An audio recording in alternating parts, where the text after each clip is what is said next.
Hi, I'm D Allen, fashion DJ, and I've asked a couple of my friends to give me some questions to answer. I'm mixing those questions with a couple of my favorite looks from the archive, and we're just gonna call this the Sagas archive. So, is this what you wanted? Yes. I got you. So, And let's get into it. Photo, Hollywood Roosevelt.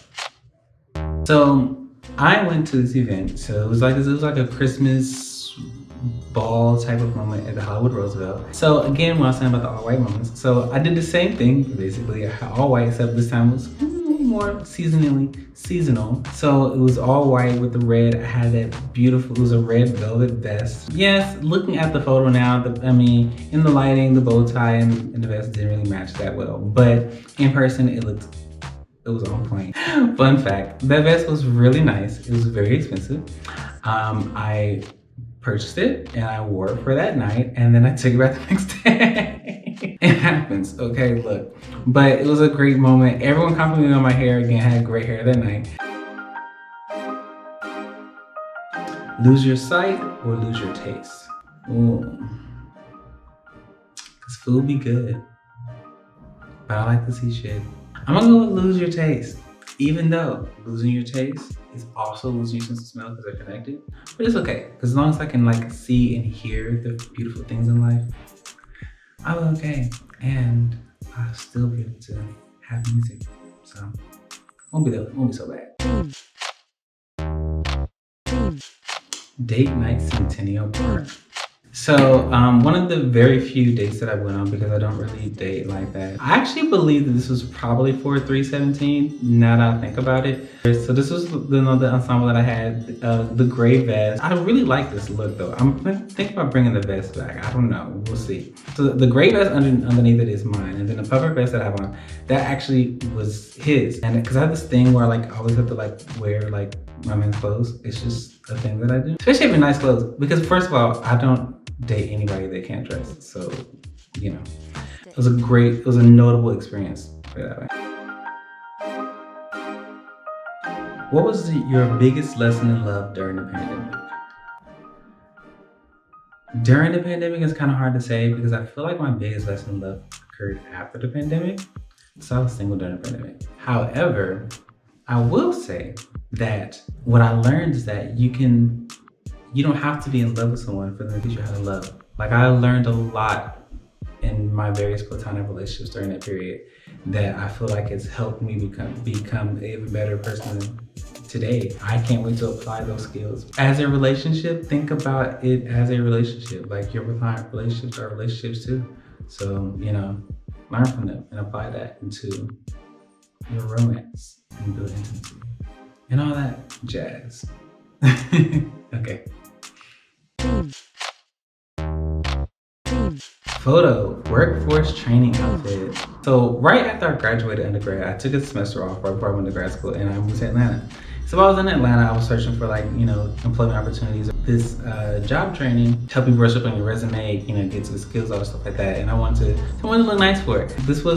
That's look. This is actually one of my favorite, especially one of my favorite, I guess, dressy looks of all time. That shirt was one of my favorite dress shirts, sage green. It's so hard to find any shades of green for men. I don't know why that's a thing, but apparently it is. One of my favorite shirts, one of my favorite ties. I love that combination. The whole outfit was really put together really well. I feel like the gray vest did it justice for what it served. It served its purpose. However, if I were to recreate it, it probably wouldn't be with the gray vest. Overall, it looks amazing, and why not have a bathroom pick, because bathrooms have the best lighting.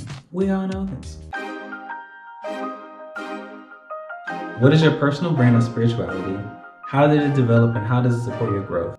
Honestly, I have a personal connection.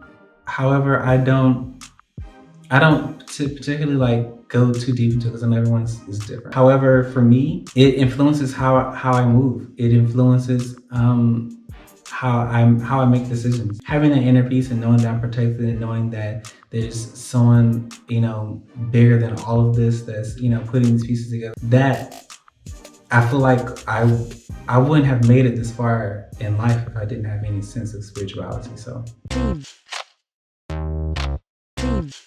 Jean Ensemble.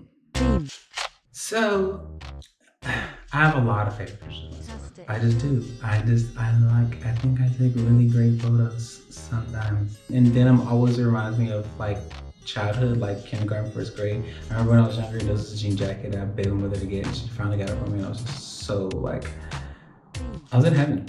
This particular jean jacket I got from Macy's in California. I love the all denim look. I love deep V, so there's a deep V white shirt. Jewelry, amazing. My hair was, my hair is just giving like, my hair is always a part of my style. It will always be, to me, that's a part of my look. What's one saying you live by? I live by a lot of sayings. However, the first one that comes to my mind right now is By Any Means Necessary by Malcolm X. I think it applies to so much. Like, you know, you can apply it anywhere. Like, it basically just means don't give up. No matter what you have to do, you know what I'm saying? Make it happen. Accomplish it by any means necessary. Malcolm X. Never go wrong with that guy.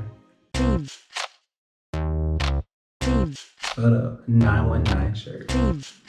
Another 317 moment. So just, I guess also, now that I'm thinking about it, and I feel a lot of great fashion moments happen on 317. Why? Because, I mean, I guess I've been manifesting fashion this entire time. However, this particular one, so this was right before, I think, the 24th one. I got this shirt off Etsy, and I remember they had a whole bunch of cities in it, and I was so like, just shocked. I was like, oh my gosh, this is a shirt that like has like 919 on it. So 919 is Raleigh, North Carolina. I'm from North Carolina. The thing about those shoes, so I got those shoes from this consignment shop. They were actually a little bit too big, but they were in beautiful condition and they were on the low. And this was college and I was broke as fuck. So I got them and I made them work. And they were one of my favorite pairs of shoes. This look was again lit. Hair, again, on point. I'm always gonna talk about the hair. But yeah, it was lit. I like this. I like this a lot. Which 90s R&B song best describes how you feel about love and romance? Oh my gosh, first of all, which 90s R&B song doesn't? That's hard. I mean, honestly, the first song that pops into my head is Have You Ever by Brandy. And I have to say that is because I'm such a hopeful romantic. So I always end up like being the person that like runs off into the fantasy world where we're like married and have this happy life way quicker than anybody else, most likely. Like, has someone ever loved somebody this much? Like, do y'all know what I'm saying? Like, am I the only person that like feels this way? Like, why? At the end of the day, that song is still so pure, and it's a level of intimacy that's in those lyrics that is important to relationships. If you could work with any one celebrity, who would it be?